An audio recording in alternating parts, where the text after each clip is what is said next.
Southern California, good afternoon, and welcome to another edition of the SoCal Supreme Sports Show.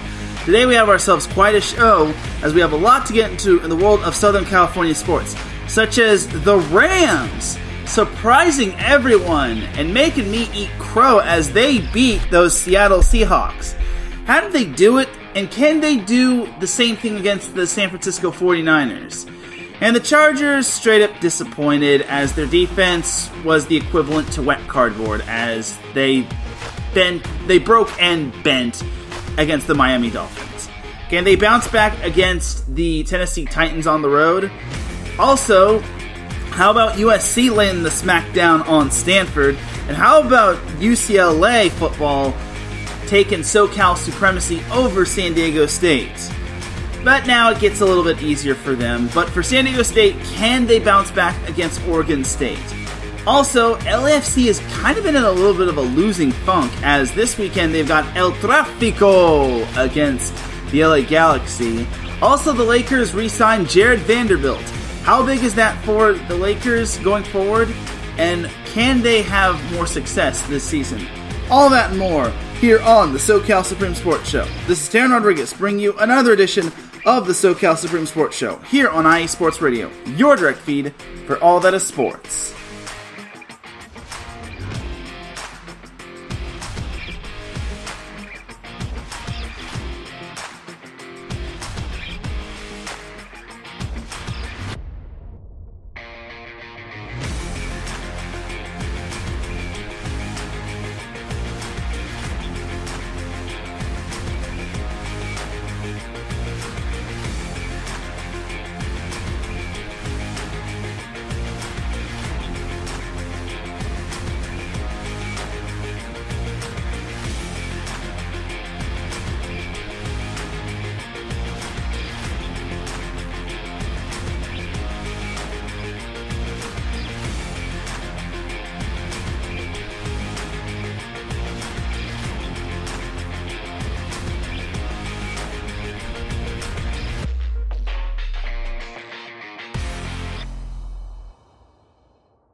And welcome one, welcome all to another edition of the SoCal Supreme Sports Show. Thank you all for joining me on this beautiful Friday afternoon, Friday morning, Friday wherever you are listening from. Either way, you have tuned into episode 149 of the SoCal Supreme Sports Show. And without any further delay, let us begin. But first and foremost, the SoCal Supreme Sports Show would not be where it's at without IE Sports Radio providing the platform to go live on Spreaker. Please do follow IE Sports Radio on formerly known as Twitter, X, TikTok, and Instagram at IE Sports Radio. And we also have a Facebook page. All you just have to do is type in the word IE, then sports, then radio, like us, and then boom, that's how you're able to follow us on Facebook. We also have a website, www.iesportsradio.com, for all of your sports news, blog, Hall of Fame, Fans of the Month, pages dedicated to each podcast, such as this one, our community forum, and our merchandise shop, which is hopefully going to be updated and back in stock. For the last 9 years, IE Sports Radio has been bringing you amazing content ranging from interviewing legendary athletes, coaches, and other authorized media personnel to building tailor-made shows dedicated to all major sports cities around the country. Thank you to everyone for all of your support and for making IE Sports Radio your direct feed for all that is sports. Also got to give a shout to the sponsor of IE Sports Radio, Planet Jerky Premium Brisket Beef Jerky. Planet Jerky is the official jerky of the 2022 California League champion Lake Elsinore Storm, the single-A affiliate of the San Diego Padres. This all-brisket jerky has gluten-free options, contains no MSG, no sodium nitrate, it's low in sugar, and high in protein.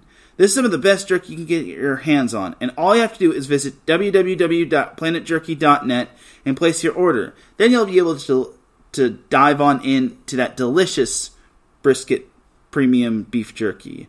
Once again, huge shout out to our sponsor, Planet Jerky Premium Brisket Beef Jerky, the jerky that's on a whole other planet. You can follow them on Instagram at Planet Jerky, and that's how you're able to follow them on social media. And without any further delay, let us begin with the SoCal sports action, as we have a lot to get into, and I'm going to try to keep this under an hour and 30 minutes. So we got to start with the NFL, because NFL is king, and it just kicked off its season, or week one. So let's start with the Rams, just because, honestly, the Rams and Chargers started off their games at the same time, because I like to go chronological order. But in all reality, I think the Rams ended sooner than the Chargers. So the Rams-Seahawks game. All right, so remember how I said I had no hope in the Rams winning this game? Well, I couldn't have been more wrong because, man, the Rams, I don't know who this Rams team is, but they looked really, really good against the Seahawks. I was very impressed. No Cooper Kupp, and they still managed to beat the Seahawks on the road 30-13. As Matthew Stafford threw for 334 yards. He didn't have a passing touchdown, but it was mainly due to the run game just doing their thing. As Kyren Williams had 2 rushing touchdowns. He's a rookie out of Notre Dame, which I think is awesome. Tutu Atwell led the Rams in receiving yards with 119, as well as Puka Nacua. Atwell only had 6 receptions, while Nacua had 10 receptions, which is good. Their third best receiver was Tyler Higbee, and then so on and so forth. But all in all, for the Rams, they really impressed me, as they actually were trailing starting off, as they trailed 3-0 in the first quarter. Then Kyren Williams got his first ever touchdown in the NFL. So it's 7-3. But then the Seahawks kind of kicked it into overdrive as Geno Smith found DK Metcalf for a 10-yard score. And then Jason Myers had a 42-yard field goal pretty much to end the scoring. The Rams actually did try for a late field goal, but unfortunately for them, it went off the upright and no good. But then the Rams kind of kicked it into overdrive in the second half as Kyren Williams scored another field goal, and then Brett Maher added a 38-yard field goal. Yes, the same Brett Maher from the Dallas Cowboys, who missed, 4 kicks in the wildcard game against the Tampa Bay Buccaneers? Yeah, him. So it was 17-13 after the third quarter. Then Cam Akers added an insurance touchdown for the Rams from 1 yard out. And then Brett Maher added 2 field goals to basically give the Rams the game. I mean, the final field goal with only 11 seconds to go wasn't really needed, but you're not going to really punt the ball back to the offense. And you want to go up by 3 scores and whatnot. So, all in all for the Rams, that was how they beat the Seahawks. They got a lot of pressure on Geno Smith. There was even a moment where Aaron Donald was coming straight at Geno Smith, and Geno Smith was like, oh my god. And Geno Smith actually did he get sacked? I want to say he got sacked, as I guess he didn't. But either way, oh no, he did get sacked. So, strangely enough, yeah, the Seahawks got sacked twice. Geno Smith got sacked twice. One was by Aaron Donald, which was actually the first ever sack for Aaron Donald against Geno Smith. And then I don't know who had the other sack, but either way, it was still a great thing to see. And it just shows that Aaron Donald really does make a difference, even though the Rams have a very young defense. Now, the Rams, on the other hand, Matthew Stafford did not get sacked once, which I am very impressed by that Rams O-line. See, when the Rams O-line is healthy, they are able to basically keep Matthew Stafford protected. And they have to keep him protected, otherwise he's going to go down like a stack of dominoes. So, the fact that the Rams had Matthew Stafford protected throughout all costs is quite amazing. And they pretty much held the Seahawks to only 95 passing yards, which is pretty darn good if you ask me. Only 180 yards altogether for the Seahawks, while the Rams had probably double that amount and then some, as they had 426, which is very impressive. So, great job to the Rams on getting their first win of the season, as they were also 11 for 17 on third downs, while the Seahawks were only 2 for 9. Woo! And they were also running the ball very well, as they basically just chewed up the clock and bled it away to make sure the Seahawks don't get enough time to basically make a comeback. So, a great win for the Rams, as this week they have the San Francisco 49ers. But a little bit on that later. Now we gotta go over to the Dolphins and Chargers, and oh my gosh, I am so disappointed. So I got home late. Unfortunately, I did not get a chance to see the Rams game, and I missed most of the Chargers game because I was at work. But I was able to see the last quarter of this game, and sadly, the Chargers basically picked up where they left off last year when they lost to the Jacksonville Jaguars. Their defense just could not stop anything, and they basically were straight up gashed in all sorts of ways.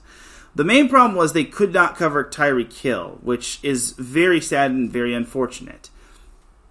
So for this game, the Chargers, this was basically the battle of back and forth, as the Chargers scored first after Tua fumbled in the red zone, the Chargers red zone, and then eventually that saw the Chargers score from 1 yard out, courtesy of Austin Eckler. But then the Dolphins kind of returned the favor as Raheem Mostert got the 2-yard rushing touchdown. So eventually, that was the end of the first quarter. Second quarter, the Dolphins managed to blink a little as they managed to kick a field goal. Now, they were actually in the red zone. I actually did see this, that they were in the red zone. They got all the way down to the 1. The Chargers, to their credit, they actually held them. But unfortunately, it just wasn't meant to be. And after it was 10-7 in favor of the Dolphins, Justin Herbert found Donald Parham for a 1-yard passing touchdown. And then Tua found River Craycraft for a 1-yard passing touchdown. So it was basically just back and forth. Then the Chargers get a 50-yard field goal from Cameron Dicker. And it's going to be 17-17 because there's only 9 seconds, right? Wrong. I can't believe this actually happened. So the Dolphins had one more play. They wanted to get as many yards as possible, and Tua just heaved it off to Jalen Waddle. And all he just needs to do is just catch it and then be brought down, right? Wrong.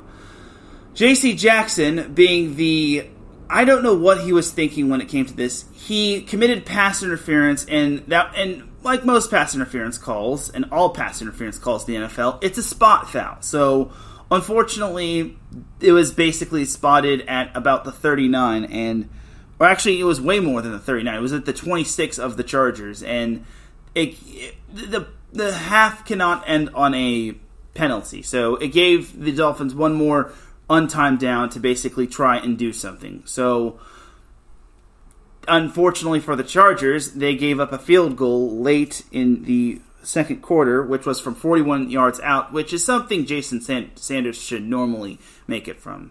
So instead of being tied 17-17, the Chargers are down 20-17, which was so stupid. And I can't believe J.C. Jackson did that.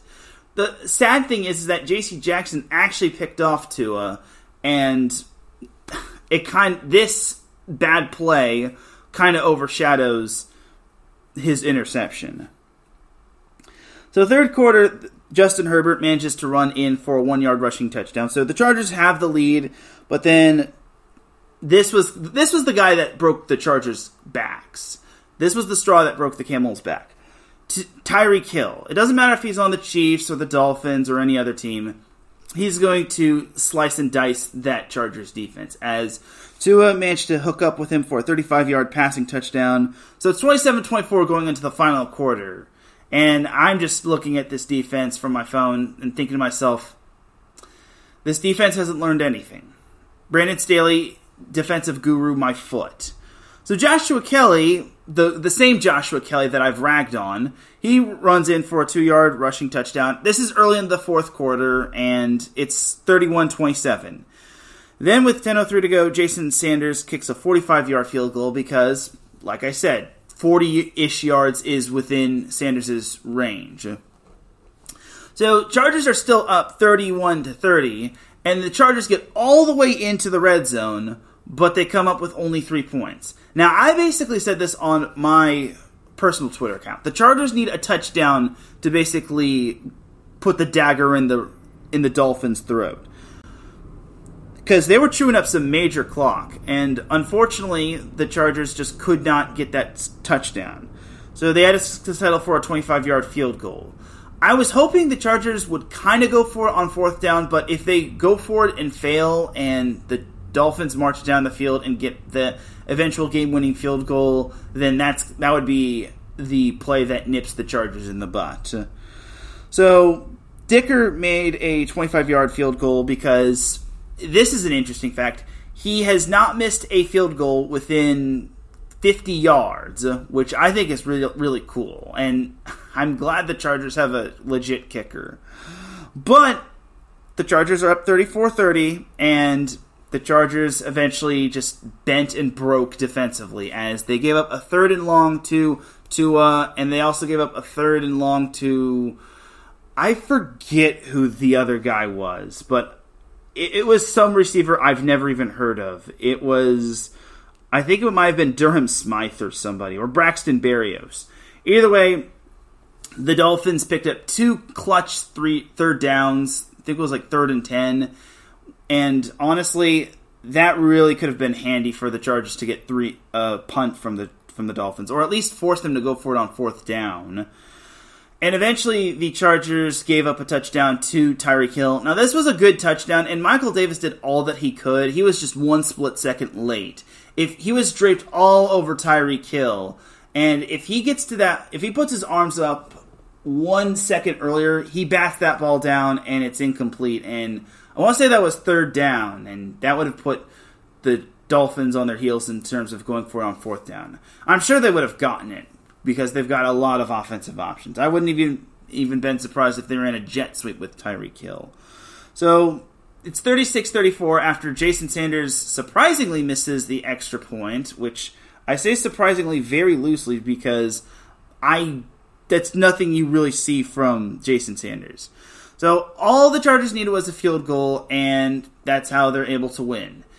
Unfortunately, they didn't get it as Justin Herbert got called for an intentional grounding. Now, in his defense, Joshua Kelly, he was expecting Joshua Kelly to curl out from the right side and be open for a possible chunk play, which could have gotten the Chargers a little bit closer in terms of getting closer to field goal range.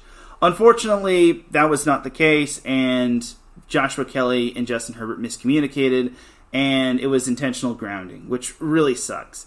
And then the next play, the Chargers, Justin Herbert gets sacked, which I'll also say this, the Dolphins blitzed for the first time that game. That final drive that the Chargers had, the Dolphins blitzed. And then it was 3rd and 30. Justin Herbert completes a pass to Mike Williams for 17 yards. Now, some may say that's a meaningless pass. However, I think that actually has a lot of meaning just because would you rather go for it on 4th and 40, or not 4th and 40, 4th and 30, or 4th and 13? I'm just saying. So 4th and 13 is much more manageable than 4th and 30, or less than 13, or more than 13. But unfortunately, Justin Herbert gets sacked as the Dolphins pretty much just broke down that door, and the Chargers straight up lost, which is very disappointing just because I really thought the Chargers was going to win that one. I really thought that they actually had a shot.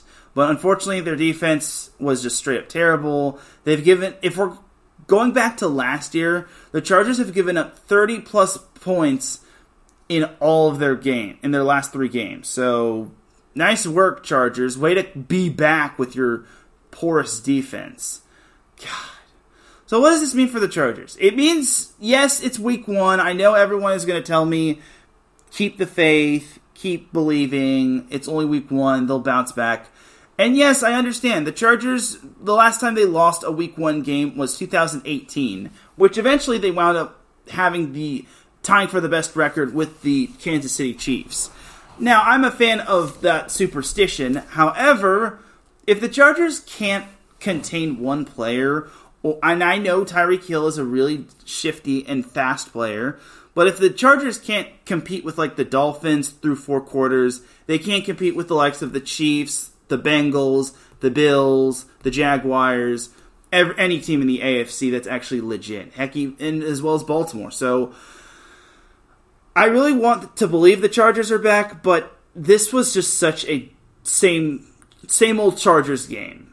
It's different script, same old Chargers.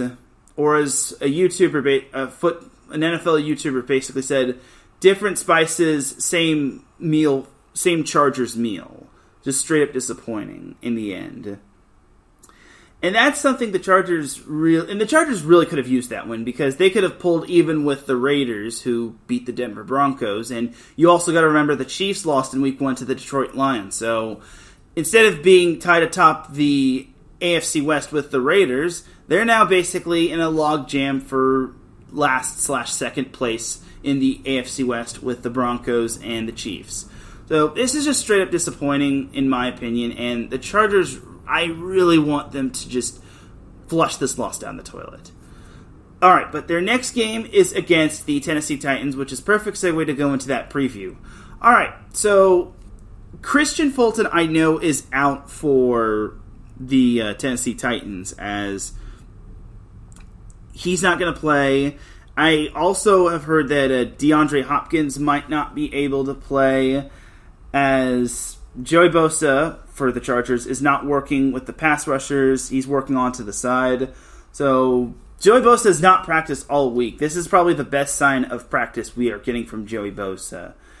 And then Amani Hooker is out for the Titans, as well as Christian Fulton. So few key defensive pieces are out for the Titans. And then for the Chargers, Eckler has been a non-participant this weekend practice, which is very concerning, which would mean that the Chargers running back one, if Eckler can't go, would be Joshua Kelly. And yeah, the past 2 days, Austin Eckler has not practiced. Same with Joey Bosa, Eric Kendricks with a hamstring injury, as well as a not injury-related personal thing. He did not practice. Chris Rumph was also on the injury report for the Chargers, but he was limited. Now, Dayan Henley did not practice on Wednesday, but he did limitly practice on Thursday. So my thing is for the Chargers is this.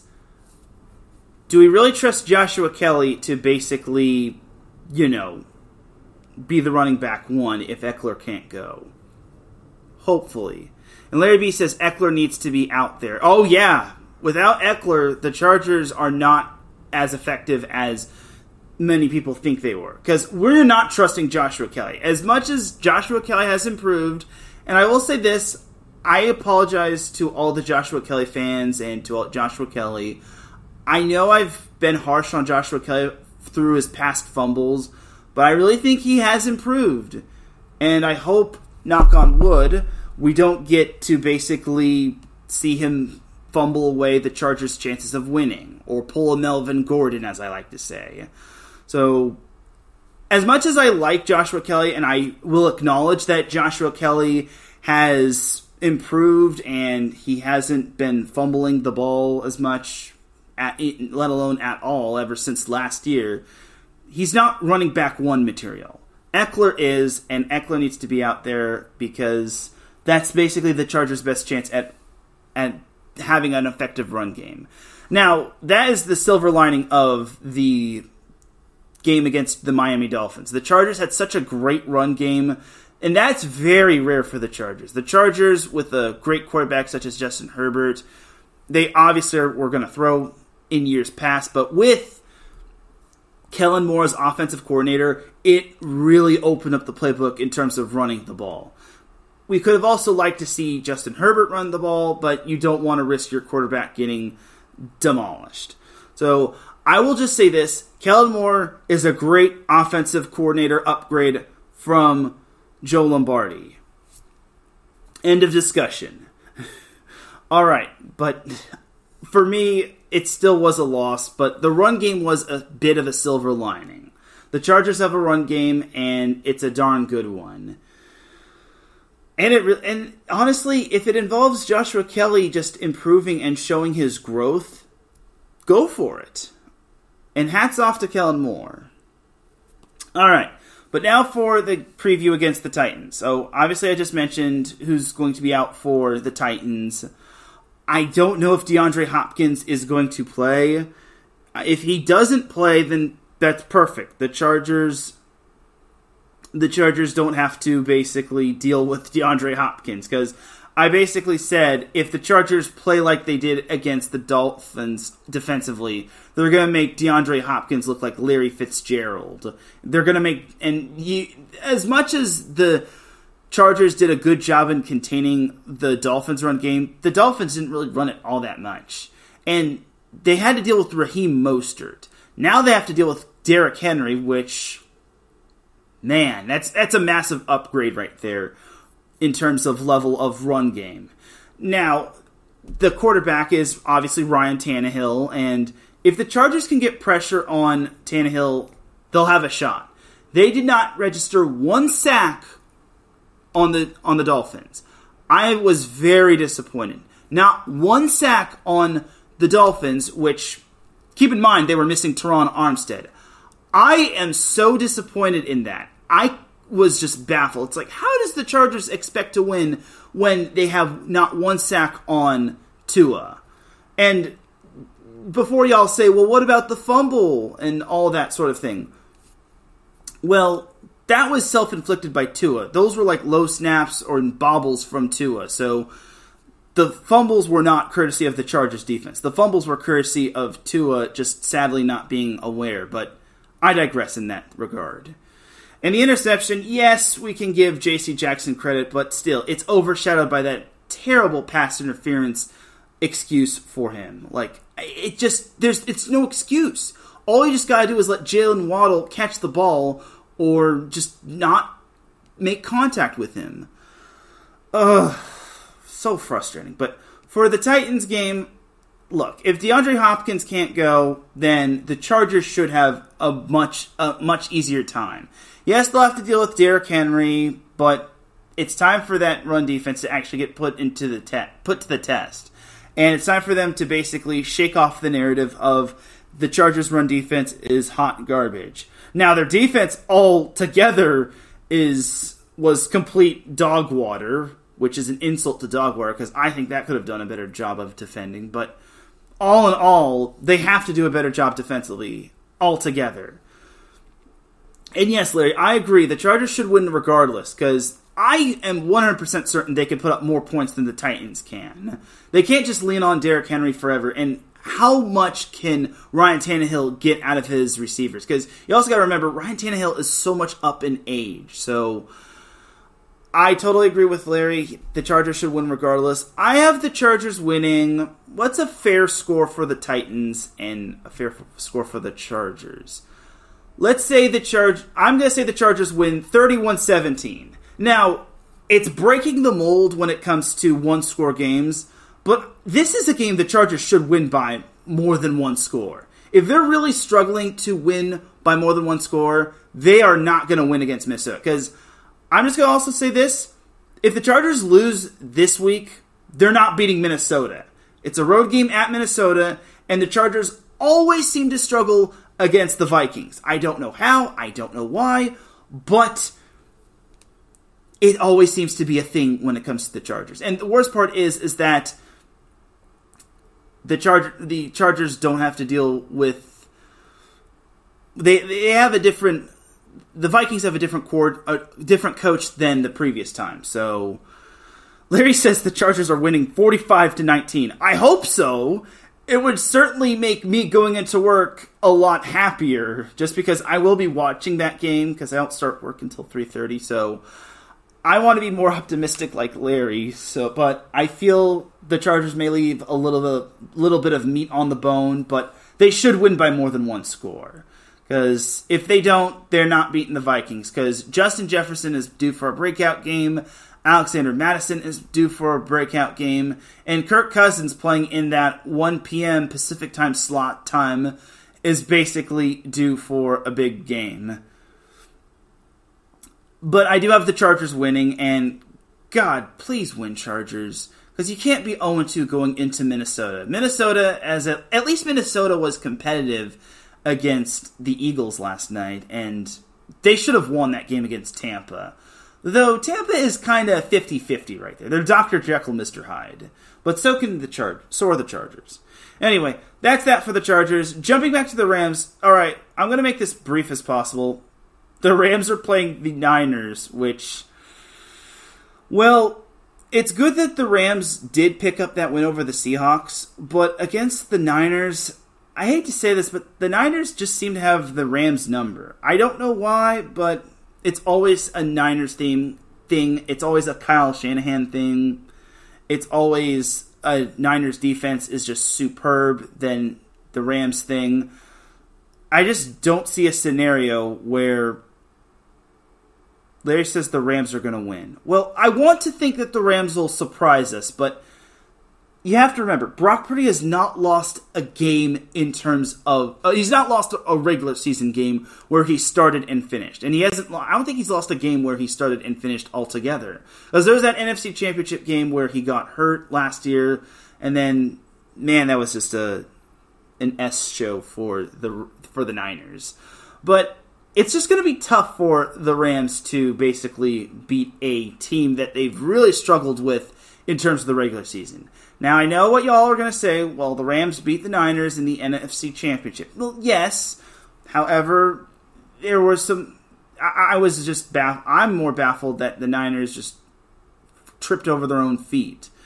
But I want to give the Rams some sort of props. I want to make sure they don't get blown out. So, San Francisco is a 7.5-point favorite over the Rams.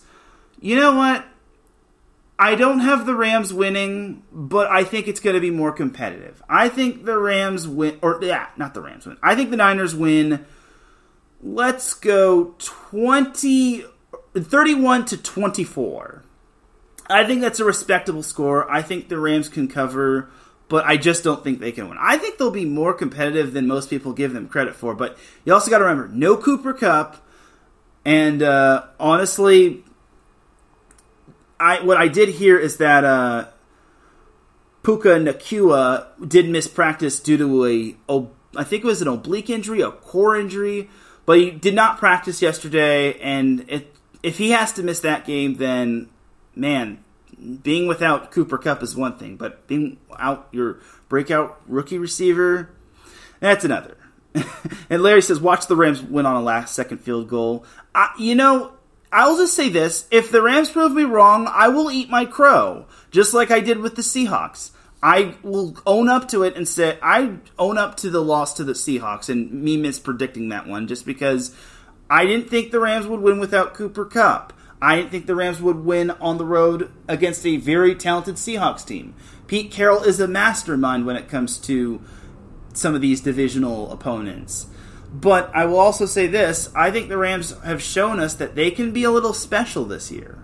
So if the Rams win this Sunday, I think I might be back on the hype train. But especially going into week 3 when they play the Bengals, that's going to be super fun. But that's if the Rams win. But that's going to do it for the Rams and Chargers portion of the show. Let's jump on into some college football as, well, I don't need to really discuss too much about USC throttling Stanford. That was basically expected as SC, they called this a rivalry game. This is not a rivalry game. Larry asks, does the NFL all of a sudden look really different this season? That's a very good question, and I kind of think it does. And he says, are we saying the Niners fell off, the Rams are a powerhouse, etc.? Well, it's only week 1. I want to say that maybe, I don't think the Niners are falling off. They stomped all over the Steelers. But if the Rams can somehow prove themselves, then my eyes will be opening a lot wider for the Rams. And again, I will own up to that loss. I will gladly say I was wrong about the Rams, and I will gladly own up to it and just say, I'm sorry. But back to SC Stanford. This was not much of a game, as USC just brought out the belt and spanked Stanford all over it, as they wound up winning 56-10. So It's another game where SC actually gets to cover, as they were actually 20.5-point favorites, though the over-under was not kind to SC and Stanford, but you could thank Stanford for not scoring a whole lot. Anyway, for USC, I don't need to really discuss this. They jumped out to a 35-0 lead, and it got to the point where every USC fan loves to see this. We got to see Miller Moss play, which he actually had a rushing touchdown, and he was 11 for 15. Caleb Williams was 19 for 21. He had 3 passing touchdowns. So all in all for USC, this was not anything we were surprised at. Like, this is basically USC showing everybody who's boss. So I was honestly impressed that they won by that much, but what can you do? All right, so USC's next opponent, and by the way, that is their final Pac-12 opener, as I hate to say this to Larry, but next year USC goes to the Big Ten. Anyway, so USC is now number 5 in the AP college polls as they hit the road to the Cactus State to take on Arizona State, which is actually a time to be determined. Yay! All right, but honestly, are we really expecting USC to lose? No. There's not even an over-under for this game, so I think that USC is going to win this one quite big. ASU is 1-1. This isn't the ASU from the shortened COVID year, but I got USC winning. I don't want to be truly disrespectful to Arizona State, but I got USC winning 49-13. Let's be a little kind to ASU. Let's give them 2 field goals and a touchdown. But 49-13 sounds a little bit respectable. I unfortunately don't know the point total favorite between USC over Arizona State, but honestly, it is what it is. So that's basically my little spiel for USC. Again, it was no surprise that SC managed to stomp all over Stanford, as USC was the only team to kick off Pac-12 play, which is very nice. And there are actually 8 ranked teams in the Pac-12 in terms of the AP college poll, but we're not going to talk about 6 of them. We're going to talk about UCLA, as they laid the hurt all over San Diego State, winning 35-10. Now, I really hate how one team had to lose, but this was to be expected. San Diego State, when it comes to San Diego State, when they actually play a well-known team like UCLA or Boise State or any one of that sort, their defense is going to break. And they even got shut out in the second half. But it gets worse for San Diego State. San Diego State, I wouldn't say dominated time of possession. They had more time of possession by about almost 10 minutes. And they still lost 35-10. And their total yards, they had less than half and then some of UCLA's total yards. San Diego State had 259 total yards to UCLA's 550. Yeah, you're not winning games with that bad offense, and when your defense has to come back onto the field to try to stop a good UCLA team, notice the word good, not great, but good, you're not going to be winning a whole lot. And the worst part is that Dante Moore had himself a game for UCLA. He actually had 3 touchdown passes. He wasn't picked off. He was 17 for 27, threw for 290 yards. I think UCLA has found their quarterback. If Chip Kelly finds some way to go to anyone but Dante Moore as starting quarterback, he needs to be fired. I'm sorry, but it's just the way it is.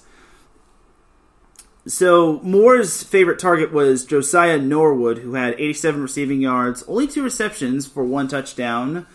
It was an 81-yard touchdown pass, which was very nice. Logan Loya had 77 receiving yards. TJ Harden had 91 rushing yards with 1 touchdown. Carson Steele had 84 rushing yards with 1 touchdown. So all in all, and you also got to remember that UCLA shut out San Diego State. So, yeah, that was kind of how UCLA basically made quick work of San Diego State, as UCLA's defense also sacked Jalen Mayden 3 times, which, did Dante Moore even get sacked? Yeah, he did. He got sacked twice. But San Diego State's offense was so horrible. Jalen Mayden had 1 passing touchdown, but he was 19 for 37, 196 yards, and he threw 3 interceptions. 3!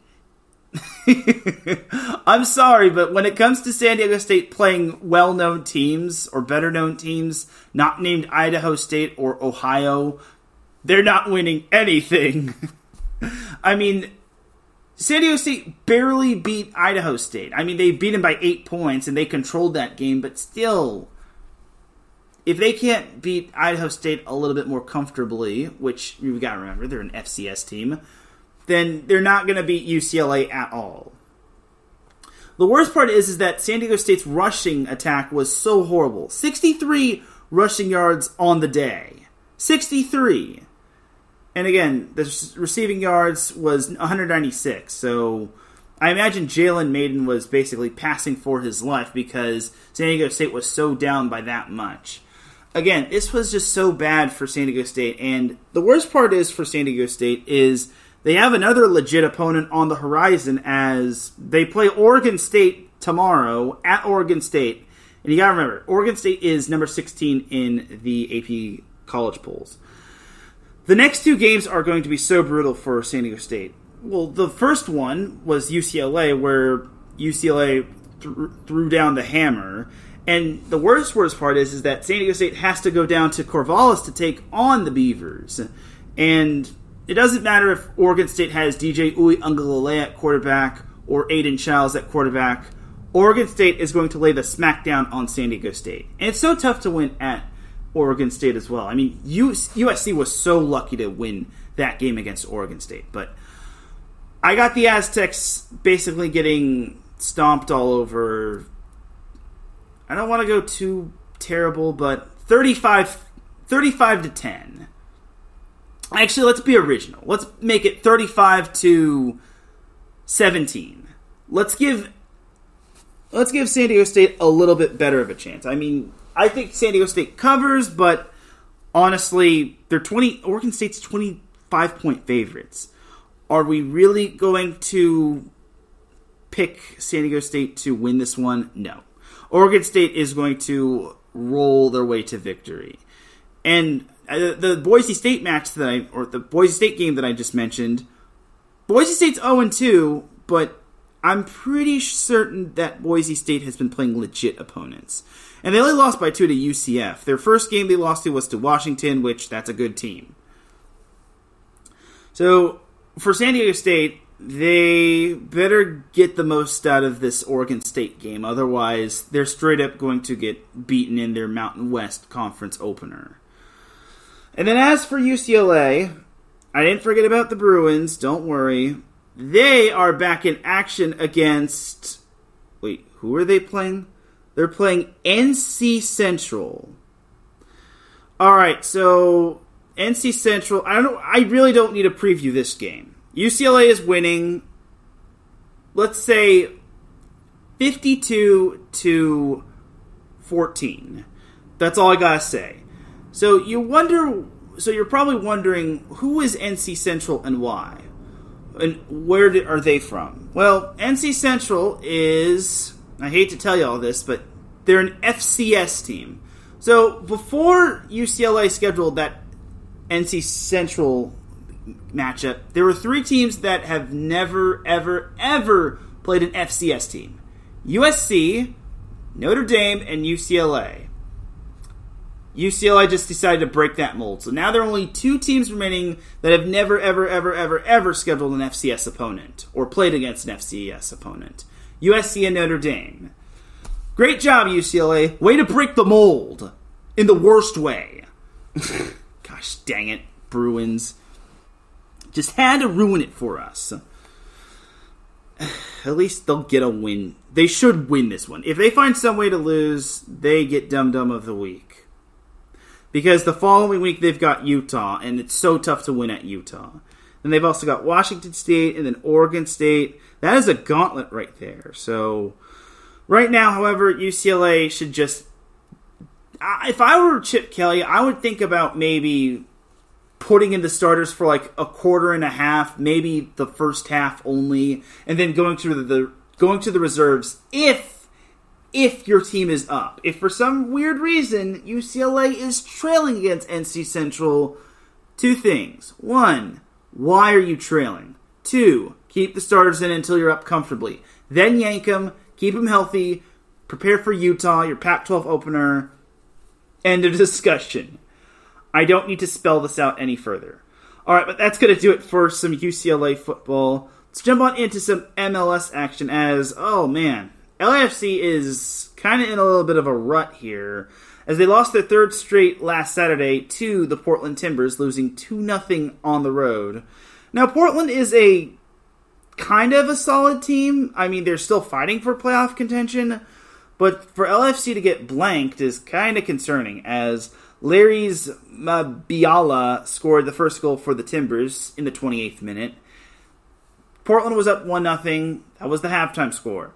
Then, 8 minutes into the second half, Claudio Bravo scored to give the Timbers a 2-0 lead, and I don't know why LAFC failed to score anything, but yeah, they just straight up...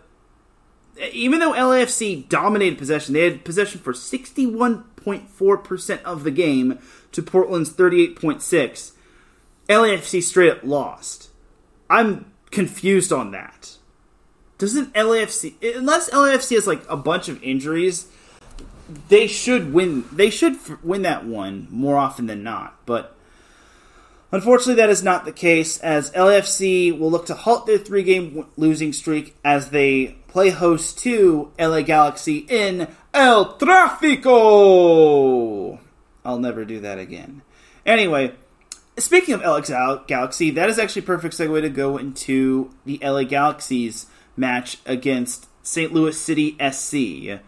And yes, I actually got the correct vernacular in terms of St. Louis's team. Anyway, so for St. Louis, they actually got the scoring started in the 4th minute as Samuel Adeniran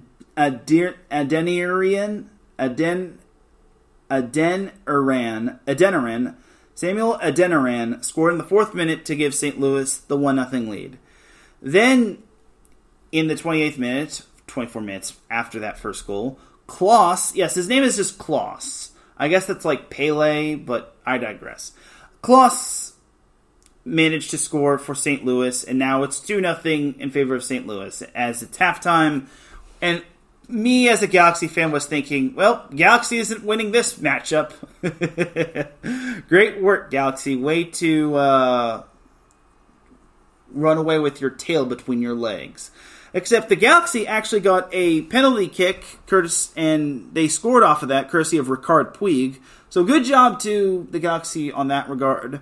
And then in the 60th minute, Samuel Adeniran managed to pick up a red card, so St. Louis is playing with one man down. And that actually is key because 22 minutes after that red card, Billy Sharp manages to kick in a goal and tie it up at 2-2. So what was looking like LA Galaxy was getting straight up mollywopped, they actually managed to tie it. Unfortunately, they did not get that game-breaking goal, but neither did St. Louis, as just like the first meeting, the Galaxy managed to tie St. Louis City SC, the best team in the Western Conference. This time it was 2-2. So, I'll give the Galaxy credit. This time it was at home. It was at the Dignity Health Sports Park, aka the former StubHub Center. But the fact that they managed to tie St. Louis City SC, that's pretty darn impressive. Alright, but as for El Trafico, I would expect LAFC to win this one. If LAFC wants to move up in the standings, because Real Salt Lake is on their coattails, and believe it or not, Real Salt Lake is actually the same record as LAFC, and Real Salt Lake also has the same number of points as LAFC. The only difference is the goal differential, where I want to say LAFC has +9, while Real Salt Lake has -1. Yes, Real Salt Lake, the fourth best team in the West, has a goal differential of -1.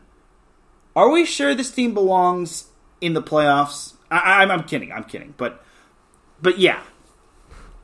LFC better be careful here.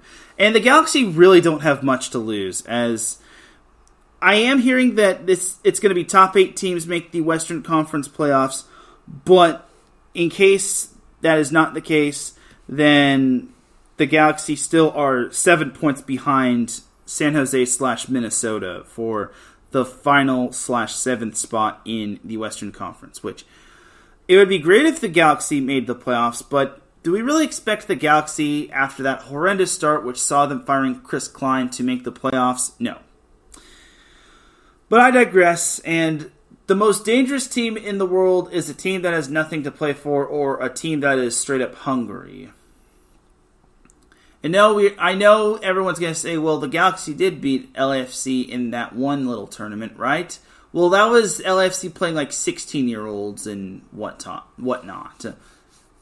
So it was basically like youngins versus pros. It was basically playing their B team. So that El Trafico tournament win has a little bit of an asterisk by it for the Galaxy. So that is basically that for LAFC and the LA Galaxy. I can't wait for El Trafico. Do I have anything going on Saturday outside of work? Maybe. It's at 7:30, so I might be able to catch it, but time will tell. If anything, I should be home by 7:30, just because I'm not going to be out that long. Am I? No, I'm not going to. Alright, but that's going to do it for the MLS portion of the show. Let's jump to some NWSL action, as there were no games last week because that's how the NWSL works. But Angel City FC and Wave FC is back in action this weekend.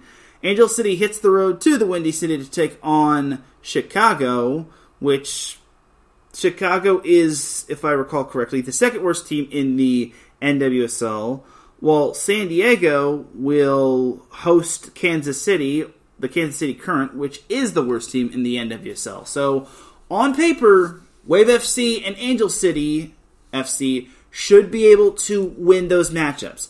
But nothing is guaranteed. And for Wave FC, they really have to be careful because they're only 1 point ahead of Portland in the NWSL standings. Meanwhile, for Angel City, they are 2 points back of Washington, which is crucial right there. And Washington plays Gotham tomorrow, which, hey Gotham, you want to help out Angel City and beat Washington? And also, Racing Louisville FC is ahead of Angel City as they host Houston, which Houston is also in contention for a playoff spot, though their playoff hopes are dwindling by the day or by the match. So for Wave FC, yeah.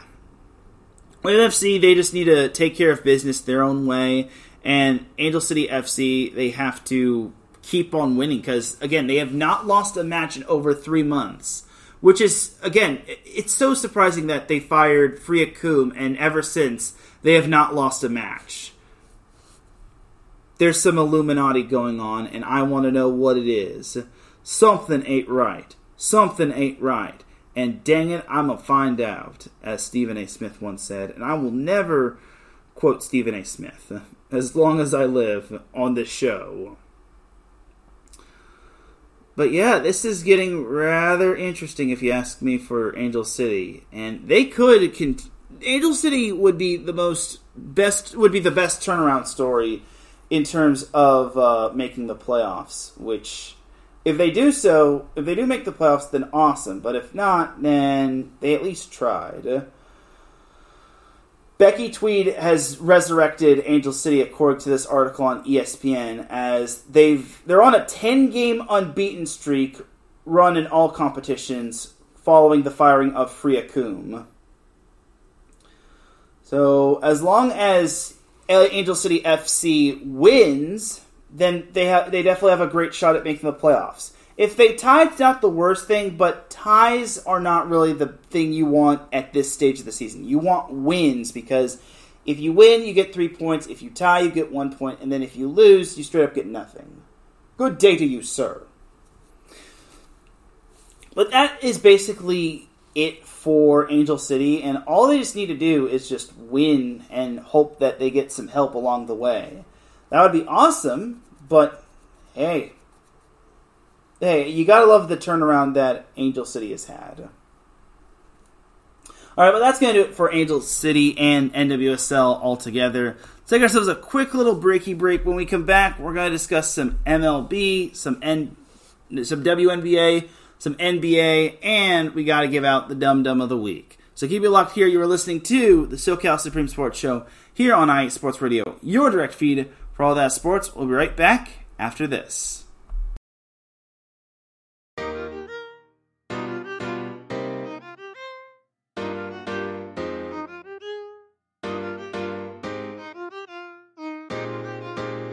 Well, what is up, Carolina Nation? This is John Felipe of the Carolina Cast, of course, the podcast of, by, and for the Carolinas, right here on IE Sports, your direct feed for all that is sports.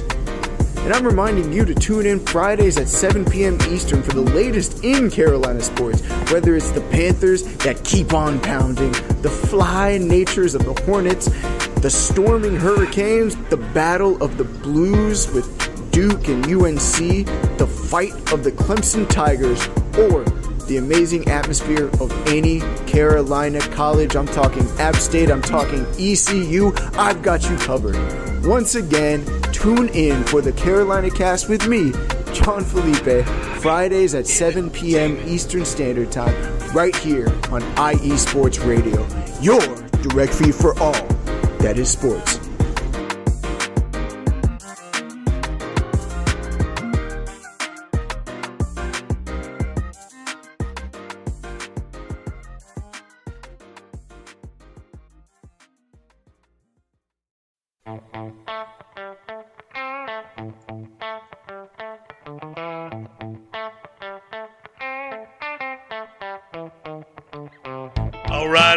All right. Welcome to AZ Sports Daily. I'm your host, Kieran Daly, bringing the heat to Arizona sports. There's no discrimination here. We're going to talk about every sports team, professional and college. The show is all about you, the listener. I'm here to entertain you. Are you not entertained? Is this not why you are here? It's going to be fun, high energy. You may not agree with what I say. That's okay.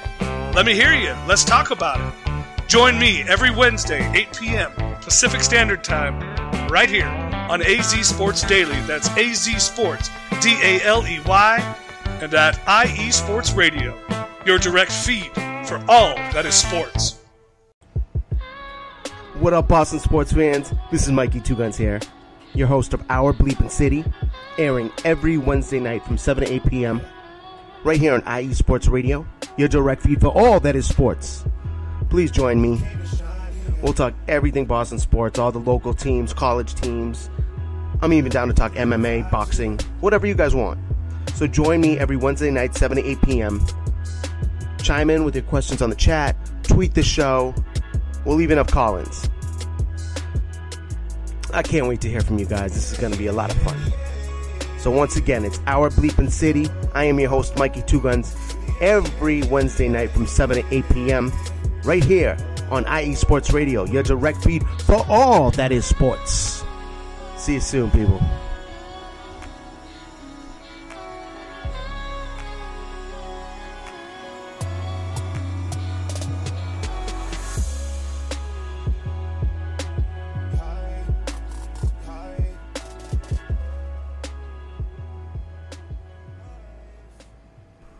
Back with segment number 2 of the SoCal Supreme Sports Show here on IE Sports Radio, your direct feed for all that sports. Definitely do check out all of our amazing shows, such as Our Bleeping City with Mikey Two Guns, the Carolina Cast with John Felipe, which will be going live at 4 p.m. Pacific Time, 7 p.m. Eastern, and AZ Sports Daily with Kieran Daly. Also want to give my sincerest get well soon to Kieran Daly, who just recently had surgery and is still recovering. So my well wishes are to you, Kieran.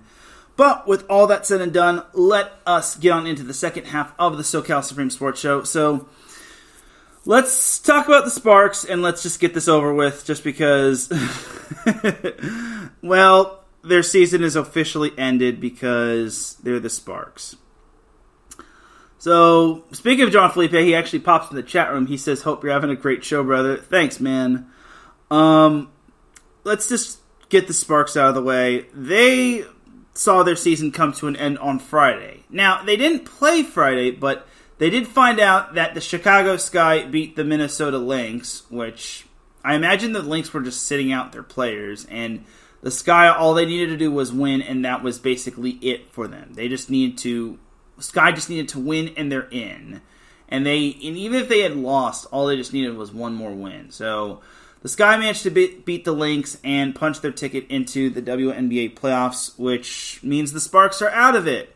Great job, Sparks. Way to play down to your competition and eventually bite you in the butt. All that could have been avoided had the Sparks not lost to the Seattle Storm that one match. But no, they just had to lose. Gosh dang it, Sparks. They did end the season with a thrilling 91-89 win over the Seattle Storm, which, of course, now the Sparks choose to beat the Seattle Storm. Freaking Sparks. But, oh my god, that is just so disappointing. And the thing is, I was actually encouraged about the Sparks having a better season than they did last year. Last year, they just had players that were uninterested, and it was another race to the end in terms of making the playoffs, but the Sparks wound up tripping toward the finish line, and they wound up not making the playoffs again. I will say this for the Sparks, at least they didn't finish in the bottom 2, but they finished in the bottom 4, considering there's only 12 teams. They were basically the last one out, or the first one out, as the Chicago Sky finished. And the worst part is for the Sparks is that even if they had lost to, or even if they had won and the Sky lost to the Lynx, the Sky actually wound up being the Connecticut Sun, which I imagine the Sun were resting their starters as well for the playoffs. So the Sparks were screwed regardless. But unfortunately, this is where some of these close losses come back to haunt them. Like the loss to the Chicago Sky by 1 point. And then the loss to Seattle, which eventually nipped them in the butt, which, again, you'd love to have some of these games back if you're the Sparks, because the Sparks were just in a bad place. But then they were starting to creep up and give all their fans optimism. And the optimism started when they beat the Las Vegas Aces on the road, which that was actually the first home loss for the Aces, just like everyone predicted. But unfortunately, the Sparks kind of crumbled, because you also got to remember the Sparks also had a 2-point loss to the Mystics, and they also lost a bunch of other games to the freaking Minnesota Lynx, which, ironically enough, that was the team that crumbled to the Sky, which eventually closed the door on the Sparks' playoff chances. So, yeah, the Sparks season is officially over, and it's just frustrating that the Sparks had a solid season. Oh, also, the Sparks losing to the Mercury didn't help matters as well, as, yeah, great job, Sparks. Way to fold like origami. And then also losing to the Storm in that Commissioner's Cup game by 3, that didn't help. And they lost to the Lynx spot. And like I said, all the losses to the Lynx were unacceptable. And if I could think of any other close losses... Oh, and losing to the Sky also didn't help. Because, again, that was the team that had the tiebreaker over them. And it also was the team that basically finished with a better record than them for the final playoff spot. So, yeah, the season is over for the Sparks. And all they got to do is hope that they bring back all their talented players and key players, and they gotta get the right personnel, and they gotta get the right players. And as long as they're not bringing in players that don't want to be there, they're basically in good shape to maybe make the playoffs.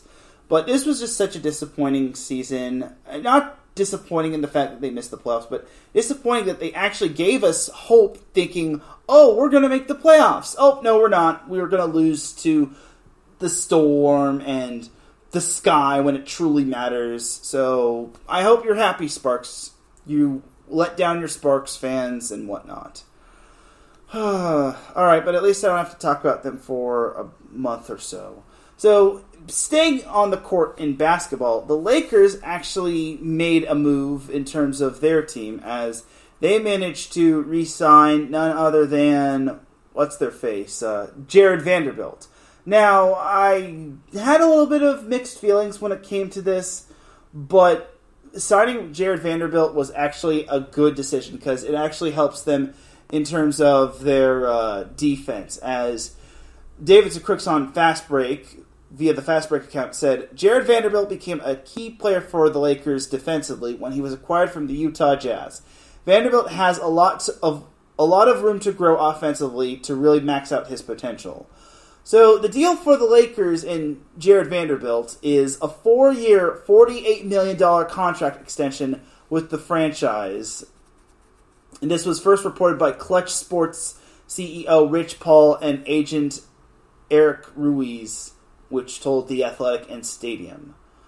So that is great to see when it comes to Jarrod Vanderbilt getting a contract extension. He is Kentucky's finest. So good job to the Lakers. They are really making moves and keeping their roster to being one of the dominant ones, which I can't wait to see for the Lakers. I really want them to actually do good. I feel they can at least make the playoffs without having to be in the play-in. Heaven knows we don't need that anymore.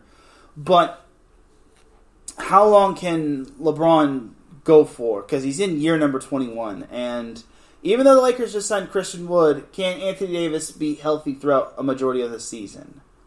Crossing my fingers and hoping that he can. All right, but that's enough about the Lakers. I feel the Lakers are still making moves, and I am excited for them. All right, but back to the Chargers. I have to circle the wagons around for the Chargers. So the Chargers' full injury list has been released as Joey Bosa did practice in a limited capacity as he is questionable. Austin Eckler did not practice, as well as Eric Kendricks, as their status is doubtful, which I'm fairly certain they're going to be out. Dayan Henley, who practiced limited today, is also doubtful. And then Chris Rumpf II, who was limited in practice with a hamstring injury, is also doubtful. 4 of the 5 Chargers players who are on the injury report have hamstring injuries. What the heck? And then Austin Eckler has an ankle injury, which I can't blame him because he was doing all that running for the Chargers last week. But that's a good thing because the Chargers have a run game. And then for the Titans, like I mentioned earlier, Christian Fulton and Amani Hooker are out. DeAndre Hopkins is questionable with an ankle injury. Now, he did not practice all week, which really makes me wonder, is he really questionable or is he going to be doubtful? Like, no practice all week and it's an ankle injury? We'll see. And then this guy just popped up on the injury report for the Tennessee Titans. Peter Skoronski, offensive lineman, he actually has an illness and he's questionable. So,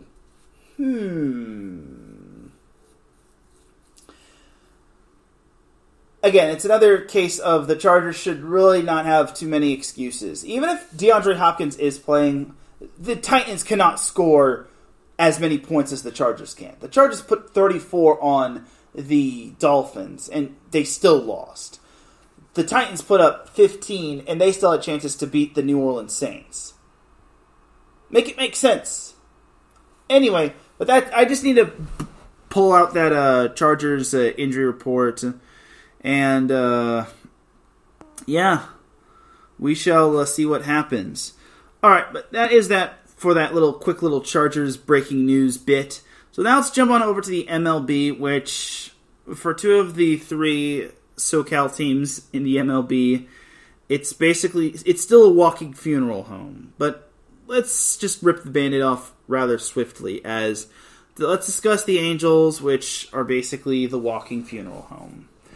So last weekend, Friday, Saturday, and Sunday, the Angels took on the Cleveland Guardians, which they actually won two out of 3.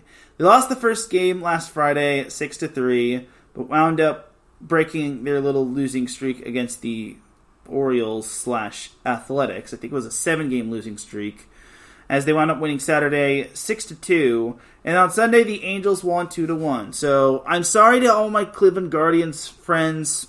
I'm sorry that the Angels kind of had to put a damper on your little playoff hope, but it is what it is. Then the Angels hit the road to the Emerald City to take on the Seattle Mariners, as they lost 2 of 3. They won the first game 8-5 in 11 innings, and I don't know how the Angels wound up winning, considering in the bottom of the 9th inning, the Mariners had bases loaded with no outs, and they still failed to score. Mariners, I thought that was supposed to be the Angels in that situation. And keep in mind, the Angels have piss poor pitching, and I don't know if I'm allowed to say piss, but oh well. But the next 2 games, the Angels weren't as fortunate, as they wound up getting skunked by the Mariners 8-0, and then Wednesday they dropped the rubber match against the Mariners 3-2. So, great job, Angels. Way to make me look smart, as the Mariners are still 1.5 back of Houston. My prediction of saying the Mariners are not making the playoffs is still intact, and yeah, it's a little surprising just because the Mariners were actually doing really good, and now injuries have kind of been a thing, and now they could be missing the playoffs, but they might not be. They're still in the final wild card spot in the American League, so there's that. All right, but the Angels have a 3-game series at home against the Detroit Tigers. Well, the Angels kind of had their optimism increased when playing the Detroit Tigers. Maybe they can get an increase in terms of optimism when playing the Tigers this weekend. But then Tuesday, Wednesday, and Thursday, the Angels head down to Florida to take on Tampa Bay. And then next Friday, Saturday, and Sunday, the Angels head down to the Twin Cities to take on the Minnesota Twins. So for the Angels, the season is almost over, and I can't wait for it to be, just because this has just been sad altogether. And what's worse is that the Angels are actively looking to explore trading Mike Trout. So remember that monster contract, that lifetime contract that Mike Trout signed? Well, it's looking like the Angels are about to unload him. And does any team want to take on that contract? And how much is Mike Trout worth, considering he's been injury-riddled the past few seasons? Yeah, that's what I thought. Anyway, so that's that for the Angels. So jumping to the Padres. So this past weekend, last Friday, Saturday, and Sunday, the Padres lost 2 out of 3 to the Houston Astros, as the Padres wound up winning the first game last Friday 11-2, and then Saturday and Sunday they lost by scores of 7-5 and 12-2. Monday, Tuesday, and Wednesday, the Padres actually hit the road to the Chavez Ravine to take on the Los Angeles Dodgers, and believe it or not, they actually took 2 out of 3. You would make me think that the Padres were contending for a playoff spot, but in reality, they aren't. So the first game, the Padres wound up winning 11-8 because the Dodgers pitching folded like origami, and then the second game, the Dodgers wound up returning the favor with those 11 runs and winning 11-2. Then in the rubber match, the Padres beat the Dodgers 6-1, which I guess is a little bit of a feather in their cap, but still. So the Padres head up north to Northern California to take on the Oakland A's today, tomorrow, and Sunday. Then on Monday, Tuesday, and Wednesday, the Rockies head back to Petco Park to take on the Padres. Then they have Thursday off, but then next Friday, Saturday, and Sunday, the Padres host the Cardinals, which, for the Padres' sake, they better find a way to actually, finish strong.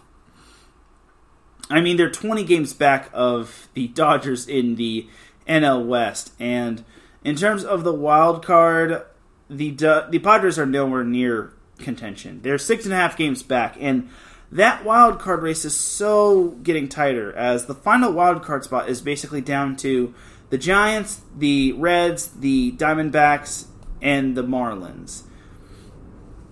I'm not going to include the Pirates and the Padres just because even though they're 6.5 games back, they're a very distant 6.5 games back because they have to deal with 4 teams. And then for those that are curious about the Angels, they are 13.5 games back of the final wild card spot. But do we really think the Angels are going to make the playoffs? No. All right, now let's talk about the team that actually is being successful in the Dodgers in terms of Southern California MLB teams. As the Dodgers, I wouldn't say they had a bad week, but they've seen better days. So this past Friday, Saturday, and Sunday, they actually took 2 out of 3 against the Nationals, winning 8-5 last Friday. Then last Saturday, they lost 7-6 in 11 innings. Blah. And then Sunday, they took down the Nationals 7-3. I already mentioned that the Padres took 2 out of 3 against the Dodgers, so let's skip to the Dodgers' next series. So they had Thursday off as the Dodgers hit the road to the Emerald City to take on the Seattle Mariners. Now, this is going to be a fun little matchup right here, and this could kind of test the Dodgers in terms of if they're ready for the playoffs, because the Mariners are fighting for a playoff spot of their own. They are basically fighting for their playoff lives just because they're either going to be a wild card or they're going to be... They still could contend for the AL West title, which is being led by Houston at the moment. But the Dodgers play the Mariners on the road Friday, Saturday, and Sunday. You would think that the Sunday game would be flexed to Sunday Night Baseball, but I digress. Then Monday, Tuesday, and Wednesday, the Dodgers head back to the Chavez Ravine to take on the Detroit Tigers. And then Thursday, Friday, Saturday, and Sunday of next week, the Dodgers welcome in the San Francisco Giants, which that next Sunday's matchup against the Giants is actually going to be featured on Sunday Night Baseball on ESPN. So that's good to see. It's only a matter of time before the Dodgers manage to clinch that final playoff spot, and they actually close out the rest of the season with the San Francisco Giants, with their last 3 games being against the Giants. And then they also have 4 games against the Rockies following that series against the Giants. So it's not a matter of if the Dodgers will make the playoffs, it's a matter of where they're going to be at. As the Dodgers, it looks like they're going to be the 2 seed as Atlanta has clinched the NL East, and it's only a matter of time before they get the number 1 seed altogether in terms of the National League. But that doesn't mean the Dodgers won't be able to contend. I just hope that the Dodgers are not using up all their wins as early and often, because they still need to win in the postseason to win the World Series and whatnot. So there's that. All right, but that is going to do it for the MLB portion of this show. Before I get on into Dum Dum of the Week and the Big W Awards, I actually forgot to talk about the FCS in terms of Southern California football. And I need to talk about, what's their face? Cal Poly. Yeah, Cal Poly. Let me just tell you all this. I don't know what I was thinking picking Cal Poly to upset San Jose State. San Jose State actually still has a competent FBS team, whereas Cal Poly isn't a competent FCS team. They straight up pooped the bed as they got their butts handed to them. And I want to say it was like 59-3. Oh my god. 59-3? The wheels fell off in more ways than one, as Cal Poly didn't even score until halftime. And it was a miracle that they even scored at halftime, as, man, that was just not fun times for Cal Poly, as their quarterback, Sam Heward, had himself a kind of a game to forget. But it's all good, because Cal Poly doesn't have to face another opponent like that anytime this year, right? I hope so. Anyway, so Cal Poly is playing Lincoln of California. Now, I'm going to be honest, I don't even know who that is. I feel silly for not wondering who that is, but they're known as the Lincoln Oaklanders. I really wonder who Lincoln is. The Lincoln Oaklanders. It sounds like isn't Lincoln College like a court in NBA Street?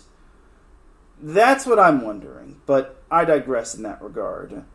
So, yeah, honestly, I don't know who this Lincoln team is. I actually do want to look them up just to give some sort of like inclination.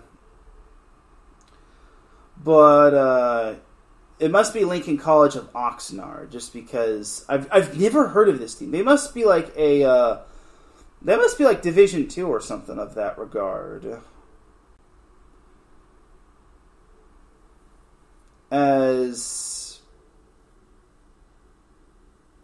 They're a Division II school. So Cal Poly is playing a Division II school. If Cal Poly finds a way to lose this one, they're Dum Dum of the Week. And speaking of Dum Dum of the Week, it's actually the perfect segue to go into Dum Dum of the Week. So, as my Dum Dum of the Weeks have been in years past, or as I've said about my Dum Dums of the Week in years past, or in days past or weeks past, the Dum Dum of the Week is an award I like to give out to when it comes to someone that does or says something stupid. It doesn't matter who it is. It basically is... I could basically give this one award out to anybody. I'm not going to give it out to my IE Sports Radio family or anyone of that regard. But no one is safe from the Dum Dum of the Week award, and I will not hold back. So I actually kind of was thinking about giving it to one of my colleagues, but unfortunately the Chargers lost. So I have to give the mini Dum Dum of the Week award to the Chargers because... Oh man, one of my colleagues, JB Richmond, if the Chargers had won, JB Richmond was talking all sorts of smack on, saying ever since the schedule dropped, saying the Chargers were going to go 0-1, and you might as well chalk up a loss. And this was all the way back in May. So, had the Chargers won, I kind of would have given JB mini Dum Dum of the Week because he was talking all sorts of smack. But, unfortunately, the Chargers don't know how to play defense, and they spared JB me roasting him. I'm just kidding. I wouldn't really roast him, but long story short, if you're going to talk smack with me, please don't do so all the way back in May. It's very frustrating, and basically to do it on a weekly basis, it's just annoying. So anyway, but I still got love for my boy JB Richmond, and aka the host of Magic City Scoreboard. Check that out every Thursday at 4 p.m. Pacific Time, 7 p.m. Eastern, even though the dude basically went in on the Chargers and whatnot. So... that's besides the point, though. The point is, the true Dum Dum of the Week... Okay, I've got 3 Dum Dums of the Week. So, first and foremost, I would just give it to J.C. Jackson and the Chargers for losing in Week 1 and having me spoil my fun about basically going in roasting session mode on JB and how he was just talking smack the entire offseason. But I'm not going to give it to the Chargers or J.C. Jackson. J.C. Jackson is lucky... he, had that interception. Otherwise, that would have been a bad game for them. No wonder he got benched. All right, but I have to give this Dum of the Week out to... this was actually recent, and I feel so bad for this NFL player. So, Alexander Mattison, you know how I was talking about the Minnesota Vikings earlier? Poor Alexander Mattison. First of all, unfortunately, the poor guy, I guess he didn't really have the best game out there yesterday against the Philadelphia Eagles. And I guess he might have fumbled it, and I guess he was not really having a great game, and he just did not have the game. I actually do want to see his stats when it came to the Eagles-Vikings game. The Vikings wound up losing to the Eagles 34-28, as Madison finished with 8 carries for 28 yards, which is actually the leading rusher for the Vikings. But I feel so horrible for Alexander Mattison because... first of all, it's not all his fault. And second of all, the following you might hear is very, very, very, very just disappointing. So apparently people are idiots and they managed to make burner accounts and they decided to go into Alexander Madison's DMs as, let's just say they said something very hateful and racial toward Alexander Madison. And the Minnesota Vikings also put out a statement saying, "We are sickened by the hatred and racial slurs directed toward Alexander Madison following last night's game. There is simply no room for racist words or actions in sports or society. The Vikings will continue to fight to eliminate hate, to educate and foster a diverse, equitable, and inclusive community that respects and values the unique backgrounds. We stand with Alexander and all players who, unfortunately, experience this type of ignorant and prejudicial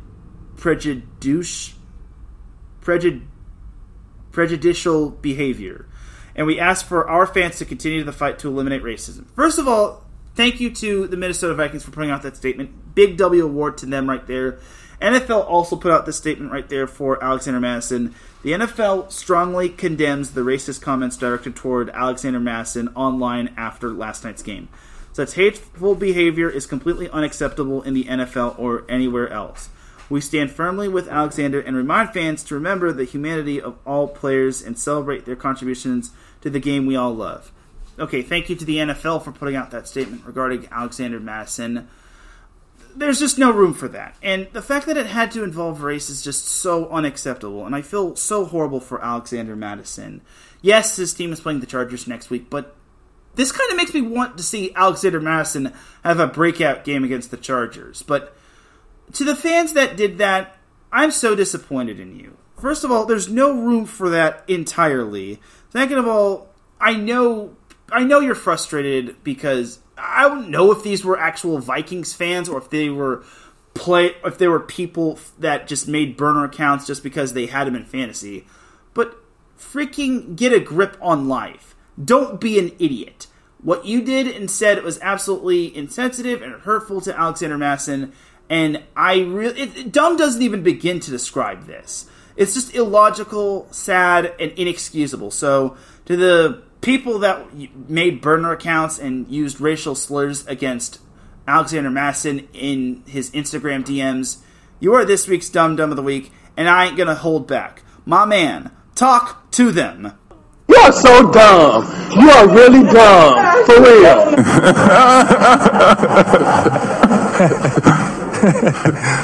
I don't even think they deserve the Kawhi Leonard laugh on that one. But, oh boy. That's just the first dumb of the week. It's not just dumb, but it's illogical. But second dumb of the week.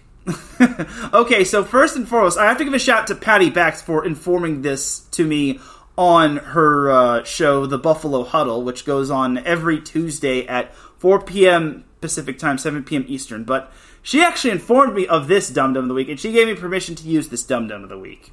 So, I don't know if you know this, but I'm a Chargers fan who is, no matter what happens with the Chargers, they could blow a 27-0 lead in the playoffs, and I'll still root for the Chargers. I know I say some things that basically, like I've said some things on Twitter saying, I wish the Rams had never moved from LA to St. Louis. Then I would root for the Rams and not the Chargers. I've basically been frustrated with the Chargers and all the heartbreak that they've put me through. But this is kind of funny. So, Fireman Ed, if you know who Fireman Ed is, he is a Jets fan. Now, you're probably wondering, well, why is he Dum Dum of the Week? So, he was a lifelong Jets fan. He would always lead the New York Jets in their chants of J-E-T-S, Jets, Jets, Jets. Or as my brother calls it, it's basically being like a cheerleader. But for Fireman Ed, I was unaware of this. So apparently Fireman Ed jumped off the New York Jets bandwagon after last year or sometime down the line, as he basically said he's no longer a Jets fan.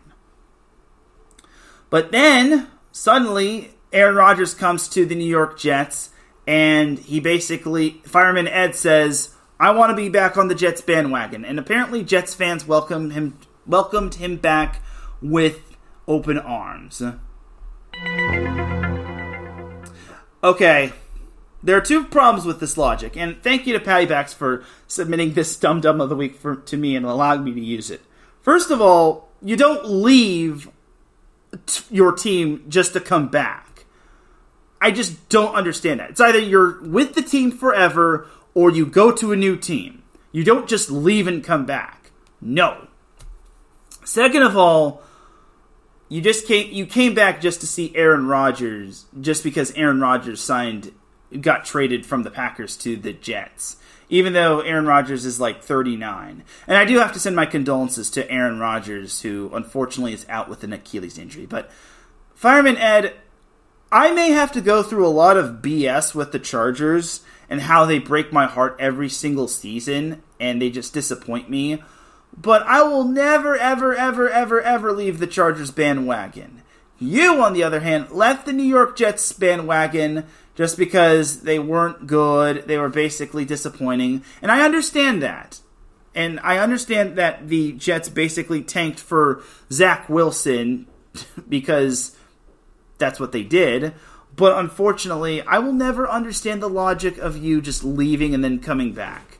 It just doesn't make sense. And that's why I don't want to leave the Chargers at any point as a Chargers fan. First and foremost, no matter what happens, like I said, the Chargers will be my team. And if I stop cheering for the Chargers and I just root for another team, or I just say I'm no longer a Chargers fan, I'll just straight up say this. I don't think I can ever go back, because once you leave that once you leave that fan bandwagon, you're gone forever.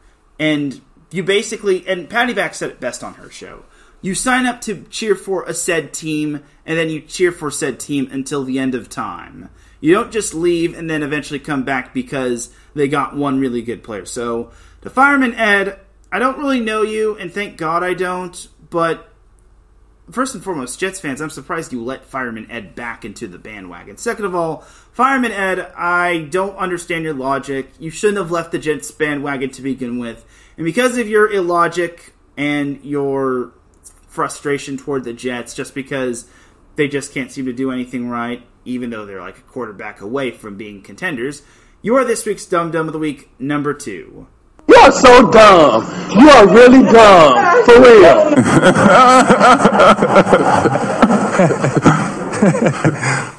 Alright, but that's Dumb Dumb of the Week number 2. Now, Dumb Dumb of the Week number 3 is the coup de grace. And oh my goodness. So, you're probably wondering, if you're paying attention to the college football segments, I talked USC, UCLA, San Diego State, and I eventually talked Cal Poly. But you're probably wondering, well, what happened with University of San Diego? Didn't they play Colorado Mesa? They did. They did play Colorado Mesa last weekend. Now, Colorado Mesa is a Division II school. Totally understandable. But I basically said, if San Diego manages to lose to Colorado Mesa, they will be Dumb Dumb of the Week. I think I said that last week. But if I didn't, then there it is. But that is actually what happened. San Diego wound up losing in overtime to Colorado Mesa, 28-21 in overtime. Now, there was actually a chance where the Toreros actually could have lost in regulation, but I don't understand why Colorado Mesa's quarterback decided to throw the ball into the end zone and get picked off. I would have just knelt and milked the clock to the point where you get the go-ahead field goal, unless you just really don't trust your kicker. But I digress. But San Diego wound up losing to a Division II school. Now, here's the thing I also never understood, and here's the thing I kind of forgot. So, apparently, San Diego's football team actually suspended pretty much half their team because of hazing incidents. I'm not kidding you. Half of San Diego's football team got suspended for hazing incidents. First and foremost, like I've said, I don't condone hazing or any of that sort of thing. Absolutely a big fat no-no. Second of all, you lost because half of your team was suspended. You lost to a Division II school. Now, I'll give Colorado Mesa a lot of credit. They earned the win, and that is their first win over a Division I school since, I want to say, like 2001 or somewhere in the 2000s. Regardless, it's just absolutely embarrassing for San Diego, where you wound up losing on your home turf to Colorado Mesa, a Division II school, because half of your team decided to be dumb. So, first of all, San Diego football is not only dumb, but they're illogical. And then second and foremost, you got pantsed. And I hope you're happy, San Diego. You wound up losing to a Division II school. You represent SoCal terribly this past Saturday in college football. At least San Diego State had dignity in only holding UCLA to a touchdown. At least they were brave enough to schedule UCLA as well as some other players. You lost to a Division II school, and I don't care if half of your team was out due to hazing. Those players should have been better in terms of that whole thing. But San Diego football, you are now this week's Dum Dum of the Week number 3, and you might have just nominated yourself for Dum Dum of the Year. Let them have it, boys. You are so dumb. You are really dumb. For real. Say it again, say it again, say it again. You are so dumb. You are really dumb. For real.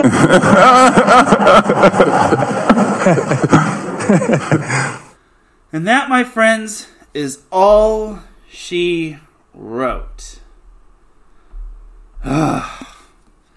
People are getting dumber by the day, and it's really frustrating me. I just can't do this. Seriously, San Diego, just do yourself a favor and get relegated to Division II. Just please. I know people are going to say, well, half the team was missing. I don't care. Also, isn't San Diego a private school? I can't believe that San Diego isn't, like, cracking down on this, or they have a no hazing policy to begin with. Like, I can't believe they allowed hazing to begin with. So, God, and I thought San Diego State was a mess in terms of their football team. No wonder the Chargers moved to LA. But on that note, that is going to do it for this week's edition of the SoCal Supreme Sports Show. Ladies and gentlemen, it is time we get on out of here, because I got to get dressed for my actual job. My second job, which is, my second job. You dig? Thank you, everyone, for tuning in to the SoCal Supreme Sports Show. I really do appreciate everybody tuning in. If you listen live, I appreciate you. If you listen on the playback, I appreciate you. If you listen at work, I appreciate you. If you listen at any time, any place, anywhere, I really do appreciate you. Shout out to Larry B and John Felipe, who popped into the chat room. And shout out to Patty Bax, who was listening while she's at work. But it's all good. She said she was listening while she was at work, so sadly she won't be in the chat. But I really do appreciate you listening, as well as giving me that little tidbit on Fireman Ed. And hopefully the Bills, for your sake, bounce back. I think the Chargers would greatly appreciate it. For everyone here at IE Sports Radio, this is Teran Rodriguez signing off. Have yourself a great rest of the weekend. Be smart, be well, don't be dumb like San Diego's football team. And don't be a jerk like those people were to Alexander Madison. Just enjoy the SoCal sports action. It's the sports mecca of America or something like that. But I will see you all on Monday for Set Point. Same time, same place, same volleyball, same everything. Have yourself a great weekend, and remember, SoCal is for SoCal. Peace!